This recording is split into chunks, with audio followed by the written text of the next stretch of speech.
दिल्ली में केंद्रीय मंत्री जयंत चौधरी ने कहा कि बहुत दुर्भाग्य है कि विपक्ष नहीं चाहता कि संसद में सकारात्मक देश के मुद्दों को उठाया जाए। ये अवसर होता है कि विपक्ष का कोई भी सांसद सवाल कर सकता है और सरकार को स्पष्टीकरण भी देना पड़ता है और यही लोकतंत्र का हिस्सा है। लेकिन विपक्ष बहुत कमजोरी में आ गया है। उन्होंने कहा कि मुझे लगता है कि चुनाव के नतीजों ने उन्हें झंझोड़ दिया। आज बिप्लब कुमार देव जी ने और हमारे सांसद नाभाचरण मांझी जी ने बहुत एक अच्छा तारांकित सवाल प्रश्न किया था। बहुत दुर्भाग्य है कि विपक्ष नहीं चाहती कि देश के संसद में सकारात्मक देश के मुद्दों को उठाया जाए और जबकि अवसर होता है विपक्ष का कोई भी सांसद हो वो सवाल कर सकता है और सरकार को स्पष्टीकरण भी देना पड़ता है। यही लोकतंत्र का हिस्सा है। लेकिन बहुत कमजोरी में विपक्ष आ गया। मुझे लगता है कि जो नतीजा है उससे उस नतीजों ने उनको झकझोर दिया। नतीजा ये हुआ कि हाउस नहीं चला, जबकि आज बहुत ही महत्वपूर्ण सवाल उन्होंने किया था।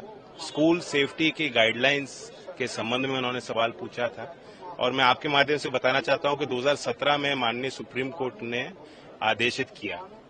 उसके बाद 2018 में जो हमारे एनसीपीसीआर है उन्होंने गाइडलाइन जारी की है। अपने नेशनल डिजास्टर अथॉरिटी ने अपने गाइडलाइंस इश्यू किए हैं। 2021 में हमारे विभाग ने भी गाइडलाइन सभी राज्यों को यूटी को दिए और यही नहीं, नेशनल डिजास्टर मैनेजमेंट अथॉरिटी के साथ मिलकर हमारा विभाग बैठक करता है। उसमें सभी राज्यों को यूटी को निमंत्रण दिया जाता है, रिव्यू होता है कि क्या इसमें प्रोग्रेस है और साथ साथ जो सेंट्रल स्कूल्स और ऑटोनमस संस्थाएं उनको भी बुलाया जाता है। ये एक महत्वपूर्ण विषय इसलिए है क्योंकि जो बच्चे हैं एक संवेदनशील उम्र में वो स्कूली सिस्टम में उनके माता पिता उनको सौंप देते हैं।